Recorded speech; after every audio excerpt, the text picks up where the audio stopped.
You watching this video right now, if you want to access $100,000 or more in business funding and you want to do it with no stress, no denials, or even guesswork, then you need your personal credit profile to be bulletproof.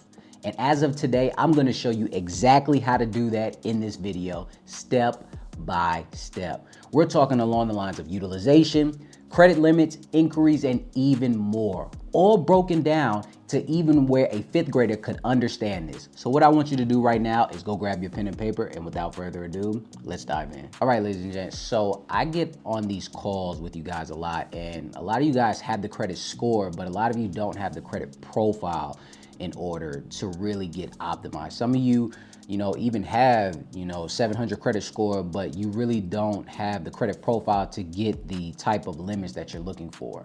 And then some of you probably don't listen to me, and then you try to go do it anyway, and then you get stuck with a $600 limit, $1,000 limit, $2,000 limit. So I'm here today to really give you the blueprint of what you actively need. Whether you get on a call with me or you try to do this yourself, this is the way you need to have your credit profile set up for success, all right?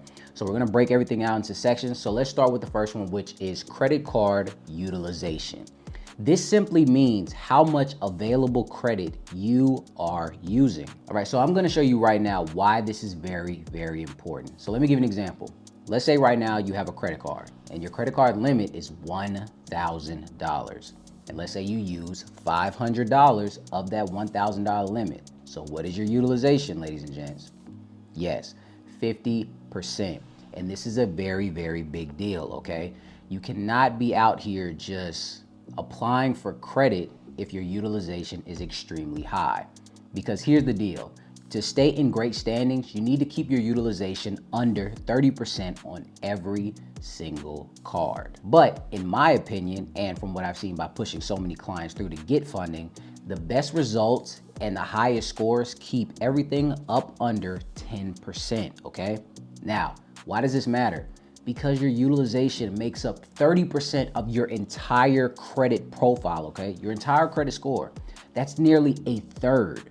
High utilization tells lenders you might be depending on credit to survive. And that's what you don't want, okay? Low utilization says, I'm in control. I'm in control. And that's exactly the kind of borrowers that they are gonna trust with $50 all the way to $100,000 in business credit. Every single point matters, okay? So when you're applying for these credit lines, credit loans, credit cards, keep the balances low on your personal cards. And that is what's gonna put you in the best position to qualify for funding.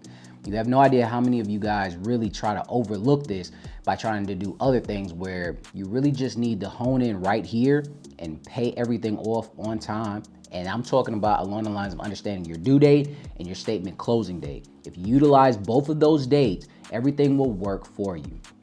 I don't care if you use $500 of that $1,000 limit, but as long as you know when your due date is, and that is the date that you need to pay everything off. So when you do apply, everything is up under 10%, maybe even 1%.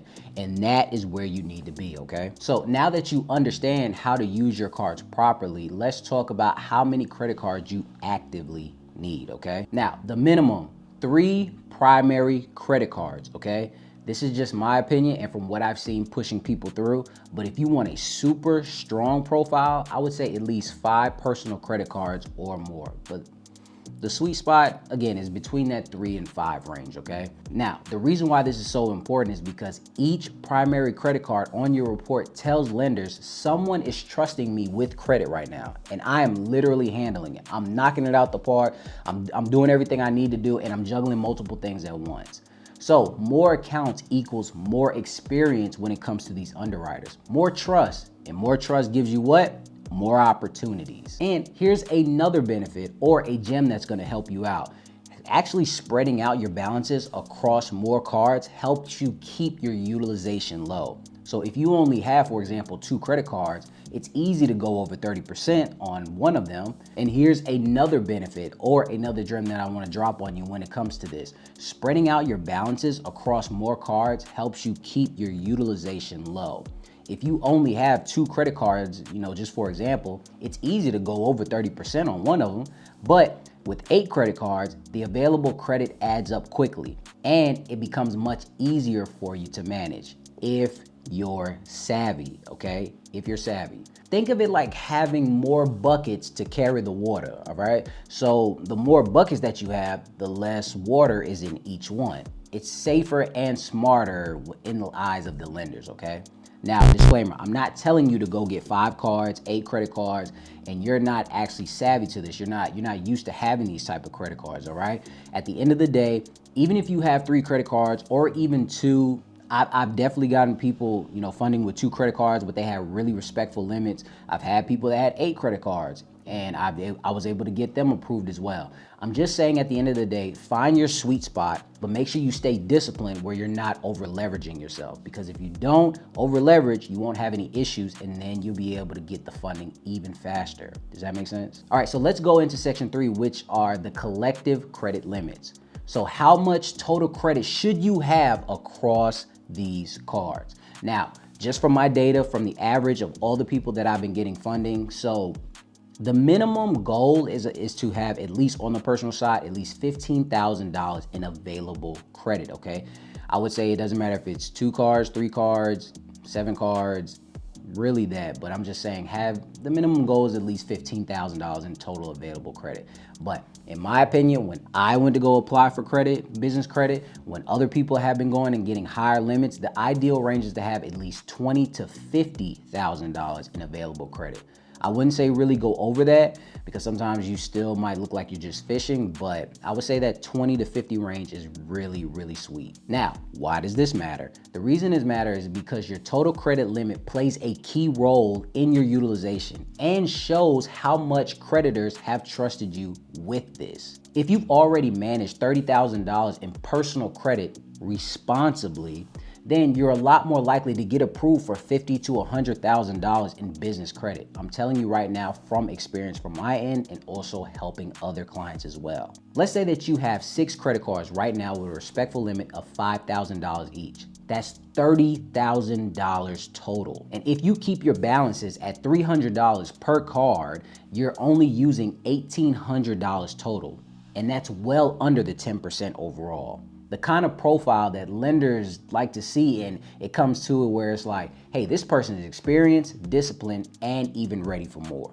But that was just an example. I still suggest that you pay everything off on time where there aren't any balances. You don't want to give the banks free money when you're just paying the minimum balances. But I would just say more so that stay in that range or anything of that nature, and I promise you the limits from the business side are just going to start flooding down. Now, let's tackle hard inquiries. This happens when you apply for new credit and a lender checks your credit report, or I like to say a timestamp. Hey, I went here at this time to try to apply for something, whether I got approved or denied, here's the proof. That's literally what it is. You should have no more than 2 inquiries in the past 6 months on that bureau or bureaus. Now, why is this important, you may ask? Is because too many hard inquiries in a short time makes you look like you're shopping for money. No, you never want to do that, all right? And this can definitely scare lenders away. Understand this, each hard pull can also drop your score by a few points, and those few points actually add up. Plus, too many inquiries can trigger an automatic denial on credit applications. Even if your score is decent, you have to avoid this and be strategic, ladies and gents. You have to. You can't just go in blindly just applying for stuff. You're doing this. Don't do that, all right? Only apply for credit you actually need and space out the applications, because this is gonna show lenders that you are intentional and responsible, okay? Because you have no idea how many times you guys always come to me and it's like, hey, I have this 700 credit score, and then I really do a credit analysis before I push you guys to the funding phase, and I'm like, you have 49 inquiries on your credit report. And I'm not, getting on anybody or anything, but it's like, you didn't think that this was gonna become a problem? This is the reason why you can't get approved. All right, and then you get upset when it's gonna take you longer to get the funding that you're looking for. Come on, guys, like you have to be strategic. Listen to what I'm saying. Have a strategy in place. Stop applying blindly. Section 5, credit mix. Now, let's look at your credit mix, AKA your credit profile as a whole. The type of credit accounts that you have, it needs to be a healthy mix, all right? This should also include credit cards, auto loans, possible student loans, personal loans, mortgages, and even more. Now, why is this important, you may ask? Is because a variety of credit actually shows that you can handle different kinds of debt responsibly. See, I always say that responsible word. Anyone can manage just one credit card. If you got a credit card from Best Buy, that you can manage that easily, you know, if you pay close enough attention to it. But if you can juggle a car note, a student loan, a mortgage, and 2 credit cards, lenders want to see that you've done this successfully, whether it's in the past or right now, because it shows experience and stability. And if your report only shows credit cards, consider diversifying. You might add a small personal loan or a secured loan from a credit union. You can definitely do that. The goal is to show range and control. Now, I'm not gonna sit here and tell you to go get a student loan and an auto loan if you never had it before. I'm not gonna tell you to do that. I'm not gonna tell you to go buy a house, you know, just to get it on your credit file. That's crazy, that's ludicrous. I'm not telling you to do that, all right? But what I'm telling you is utilize what you have, try to open up other accounts. You can go to DC Credit Union and try to get a secure savings loan. You can go to Navy Federal and get a pledge loan. You can go to Chevron Credit Union and get a secure savings loan. You look in your area and see what these places have to offer that can help you diversify your credit mix, because Kickoff and Ava is not gonna help you get $100,000 in business funding. It's real credit primaries from real institutions. So try to use all of these, okay? And make sure you're being strategic. Section 6, average age of accounts. Here, this is powerful, but it's overlooked. It's a super overlooked factor. The age of your accounts is very crucial. You want your age to be at least 2 years old, okay? That's a really good sweet spot, but the older the better. Now, why does this matter? The reason why it matters is because lenders trust long-term history. It shows stability, and if all of your accounts are new, they have no way to predict how you'll actually manage the credit over time. So think of it like a relationship. The longer that you've been reliable, the more someone can trust you. But closing old accounts can still hurt your age and drop your credit score, even if you don't use them anymore. But there's a caveat to that, because even when closed accounts actually closed, but they were in great standing, they're still gonna effectively help your credit profile for at least 5 to 7 years before they actually come off your report. And sometimes they really don't come off your report. So with all that being said, leave your credit cards open, even if you have to just let them sit there. Buy some chips with it, go buy some gas or something. Just let time do the work. And also, just to let you know, you can, play around with this, and you can't alter the age by utilizing certain things. If you know, you can definitely use like certain primaries that will, alter the age. But I would say this is crucial, but it's still kind of at the bottom of the totem pole, if you ask me. But this can still really help you get that, $150,000 in funding. Section 7. Guys, please, before you apply for anything, turn off your fraud alerts and lift the freezes. Because please, I think I go through this at least once a week trying to get someone approved. Before you apply for any business credit, please make sure that you turn off all fraud alerts and credit freezes. Now, why is this important, you may ask? Is because if your report is literally frozen or flagged, lenders can't see the information. And if they can't verify you or your credit profile, then they can't approve you, okay?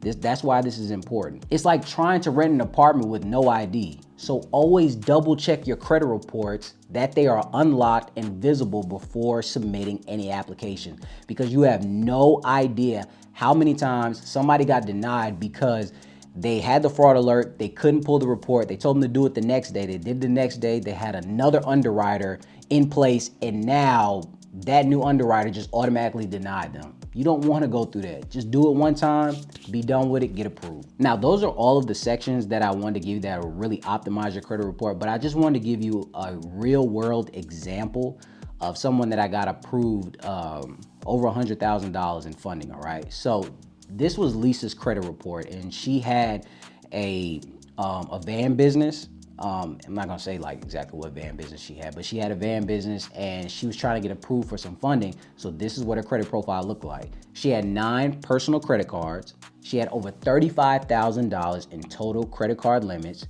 She kept her utilization under 10% before us applying for any business credit. She had 1 auto loan, 1 personal loan, and 1 student loan, okay? She had no inquiries in the past 6 months because we wiped them off. And then her average accounts was 3.5 years. And I made sure she lifted all her freezes and all her fraud alerts. She got rid of all of them. And because her personal credit was optimized, she was able to get approved for $50,000 in business credit within 10 days, all right? And just a few months later, she actually crossed over the $100,000 mark. She got over $132,000 in funding. And this all started with a strong personal credit foundation. You see how simple that is? Sounds simple, but I'm saying you could definitely optimize and get everything the way it needs to be so you can get approved. So let's recap. Keeping your credit card balances under 10%, grow your total limits to $20,000 to $50,000 in funding, no more than 2 inquiries in the past 6 months, ladies and gents.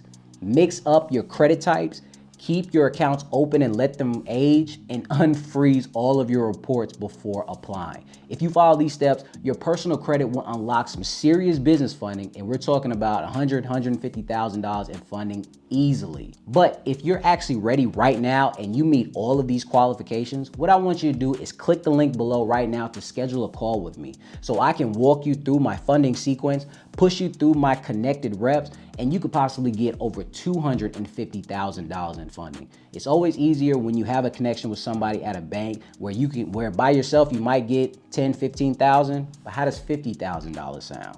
I want to thank you guys for stopping by. I really hope that this helps one of you guys. Just make sure that you stay strategic, stay smart, and keep building that credit profile, all right? And until next time, ladies and gents.